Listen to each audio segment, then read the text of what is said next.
Social media पर आज एक क्लिप गर्दिश कर रहा है। ये क्लिप है निदा यासिर का। निदा यासिर जो कि ARY पर एक मॉर्निंग शो होस्ट करती हैं। उस क्लिप में दिखाया गया है कि निदा यासिर के पास कुछ मेहमान बैठे हैं जिन्होंने एक कार बनाई है जो कि रेसिंग कार है। निदा यासिर उनसे पूछ रही हैं कि इस कार में कितने बंदे बैठते हैं। वो जो कार बनाने वाले हैं वो बताते हैं कि इसमें सिर्फ एक बंदा बैठता है और ये फार्मूला कार है जो रेसिंग में यूज़ होती है।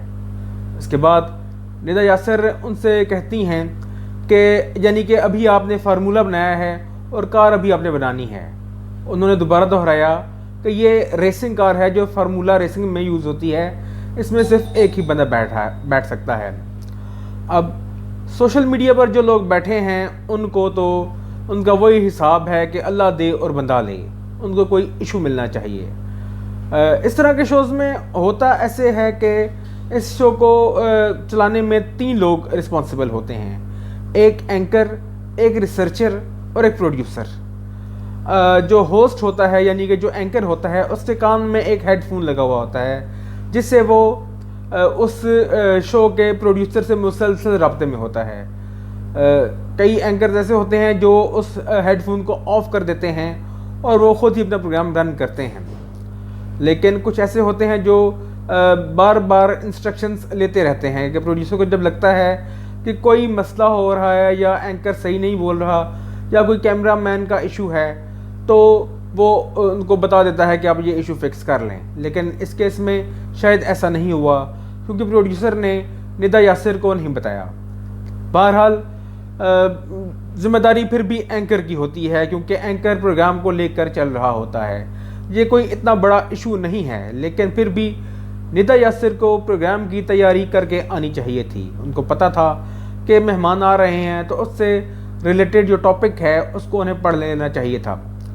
और वैसे एक बात और भी है कि फार्मूला 1 जो रेसेस हैं इनका पाकिस्तान में लोगों को इतना नहीं पता क्योंकि ये पाकिस्तान में नहीं होती, ना ही लोगों को ये पता होता है कि इसका चैम्पियन कौन है और ना ही पता होता है कि इसमें हिस्सा लेने वाले कौन से ममालिक हैं। इस तरह निदा यासिर को भी नहीं पता था, लेकिन फिर भी जब प्रोग्राम होस्ट कर रहा हो कोई एंकर तो उसे चाहिए कि अपने उस पर टॉपिक पर पूरी मालूमात लेकर आए ताकि प्रोग्राम पर दस्तरस कायम रहे। और ये इसमें भी कोई ऐसी बात नहीं होती कि अगर इंसान कह दे कि मुझे किसी चीज़ का इल्म नहीं है, ये भी कोई इस तरह की कोई शर्मिंदगी की बात नहीं होती। बहरहाल निदा यासिर ने प्रोग्राम की तैयारी नहीं की थी और इस तरह उन्हें काफ़ी जो है वो शर्मिंदगी उठानी पड़ी सोशल मीडिया पर। गो कि वो सोशल मीडिया पर आज टॉप ट्रेंड निदा यासिर ही था, लेकिन फिर भी एक एम्बैरेसिंग सिचुएशन थी निदा यासिर के लिए भी और उनकी टीम के लिए भी और उनके रिसर्चर के लिए भी। ये काम बेसिकली रिसर्चर का था कि वो उनको प्रॉपरली गाइड करता और बताता कि आपने किस किस्म के सवालात लेने हैं। बहरहाल उनके जो दोनों मेहमान थे उनको भी क्रेडिट देना पड़ेगा कि उन्होंने बिल्कुल संजीदगी से उनको समझाया कि फार्मूला 1 रेसिंग कार में एक ही ड्राइवर होता है, इसके अलावा उसमें कोई और बंदा नहीं होता और ना ही वो कोई आम फैमिली कार होती है। इसके अलावा आज सोशल मीडिया पर एक और क्लिप भी गर्दिश कर रहा था, वो था अली मोहम्मद ख़ान से मुतल्लिक।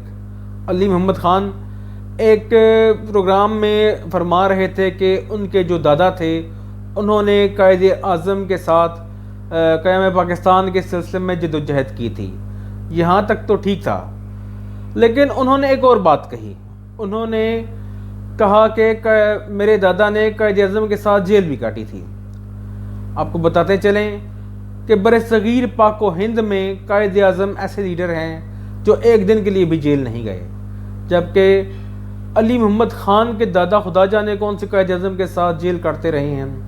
पहले ये तो हम सुनते थे कि कायदे आज़म की फ्रेंड रिक्वेस्ट आ गई है, किसी को कायदे आज़म ने ट्विटर पे फॉलो कर लिया है, लेकिन ये इस तरह पहली दफ़ा सुना है कि किसी के दादा ने कायदे आज़म के साथ जेल भी काटी है, जो कि कायदे आज़म ने खुद नहीं काटी, वो उनके दादा ने पता नहीं कहाँ से काट ली। ऐसा ही एक वाक़या कुछ दिन पहले भी हुआ जब अली नवाज़ चौहान जो कि इस्लामाबाद से तहरीक इंसाफ के मने हैं, उन्होंने एक प्रोग्राम में इजहार ख्याल फरमाते हुए कहा, उनसे जब एंकर ने सवाल किया کہ پاکستان کو برطانیہ نے ریڈ لسٹ میں کیوں ڈالا ہوا ہے، تو ان کا فرمانا تھا کہ چونکہ نواز شریف وہاں مقیم ہیں اور انہوں نے وہاں پر اپنی صحت کے حوالے سے، اپنی بیماری کے حوالے سے کچھ غلط ڈاکیومنٹس جمع کروائے ہیں، اس لیے برطانیہ نے پاکستان کو ریڈ لسٹ میں ڈال دیا ہے۔ اب یہ دیکھیں کہ جو اینکر تھیں غریدہ فاروقی اور جو کنٹسٹنٹ تھے واقعی اس پروگرام میں، جو پارٹیسپینٹ تھے، ان کا ہنس ہنس کے برا حال ہو گیا۔ یہ سارے واقعات آپ کو بتانے کا مقصد یہ ہے کہ آپ حکومتی ترجمانوں کی نان سیریسنس دیکھیں۔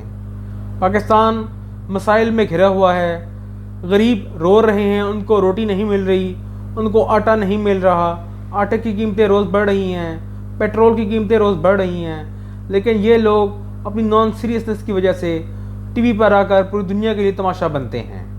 ایسے ہی بیانات زرتاج گل بھی دے چکی ہیں، اور ایسی قسم کے ٹویٹس خان صاحب خود بھی فرما چکے ہیں۔ کبھی وہ شب برات گزرنے کے دوسرے دن لوگوں کو مبارکباد دے رہے ہوتے ہیں، کبھی وہ ربندر ناتھ ٹیگور کے اقوال خلیل جبران کے نام کے ساتھ منسوب کر رہے ہوتے ہیں۔